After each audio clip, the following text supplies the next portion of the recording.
Exemplo 3. Eu quero saber então a derivada da f de x igual a arco tangente de x. Né? Então aqui em cima eu escrevi aqui embaixo por causa do reflexo aqui. Então é arco tangente de x que a gente está querendo calcular a derivada.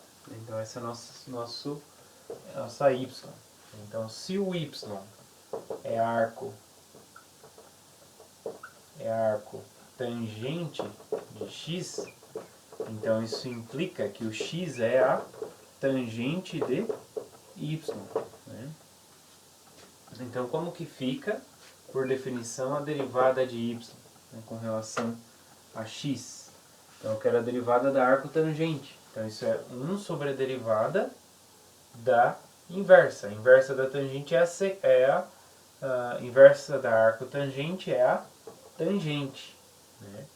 Então a derivada da tangente é a secante ao quadrado. Secante ao quadrado de y, né? Mas o y é o arco tangente de x. Então isso aqui é 1 sobre a secante ao quadrado da arco tangente de x. Okay? Bom, aqui a gente pode usar uma propriedade que diz o seguinte, que a secante ao quadrado de y, que a gente já até utilizou isso, é 1 mais a tangente ao quadrado de y. Tá?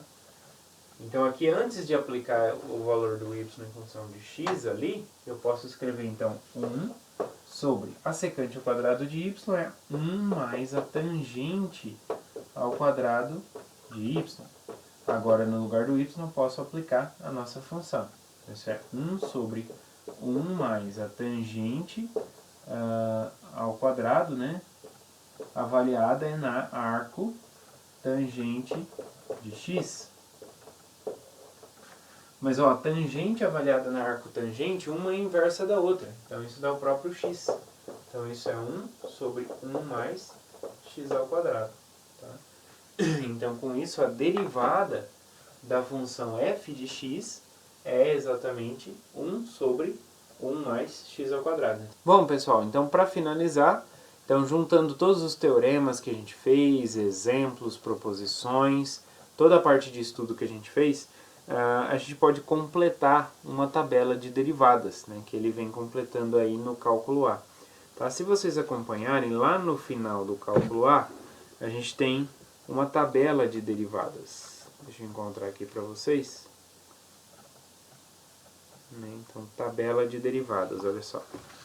Então, lá no apêndice do cálculo A, a gente tem, então, identidades trigonométricas, né? E aqui tem a tabela de derivadas. Então, aqui tem derivadas de todos os tipos, né? Então, começa ali, ó, derivada de uma constante, derivada de uma constante vezes uma função, né? Derivada do produto de duas funções, derivada de uma função elevada a um número alfa, né? Derivada da exponencial, e assim por diante. Derivada do ln, derivada do seno, né? Derivada da função constante igual a x, né? Da função x, né? Polinômio de grau 1, da função u mais a função v, e assim por diante. Então temos aqui nessa tabela um total de 36 derivadas. Tá? Então vocês podem consultar essas derivadas e estarem utilizando, né, uma vez entendida as ideias das demonstrações, o que a gente utiliza para demonstrar cada uma delas. Né? A gente fez diversas delas aqui, né, e vocês podem acompanhar o restante aí como exercício. Tá? Então essa que é a ideia que a gente queria abordar na aula dessa semana, que é bem curtinha, né, mas trabalhar a questão da regra da cadeia, que é algo muito importante, né, derivar funções compostas, tá, e a derivada da inversa, né, como que eu encontro a derivada da função inversa.